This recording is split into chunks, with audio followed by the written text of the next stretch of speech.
Jó reggelt kívánok, a Kárpát Express látják.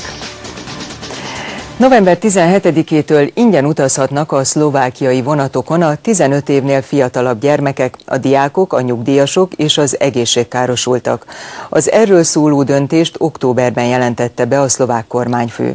Néhány állomáson már igényelhetőek azok az igazolványok, amelyek az ingyenes utazást teszik lehetővé a belföldi vonatokon.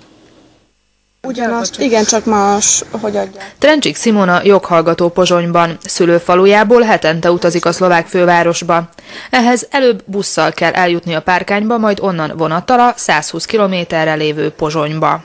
3-4 euró közötti árban mozgunk, úgyhogy ezt meg kell tennem oda is és vissza is, tehát az ilyen 6-7 euróra jön ki egy héten, és akkor az egy hónapban az ilyen durván ilyen 30-40 euró összeget tesz ki, úgyhogy azért ez elég komoly így a szülőknek is, mivel még diák vagyok, ezért még nem dolgozom, és anyukám még fizetik az egész utazást, úgyhogy ez elég sokat segítene, hogyha eltörölnék tényleg ezt az egészet.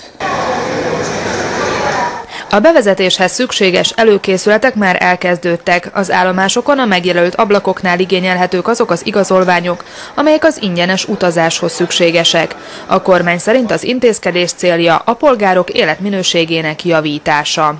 A célunk ezzel az, hogy bizonyos mértékig csökkentsük a családok kiadásait, ami az iskoláztatással jár, illetve ilyen módon is segítsük az időseket. Ezt az intézkedést csak azért tudtuk végrehajtani, mert eredményes a gazdálkodásunk. Nem csak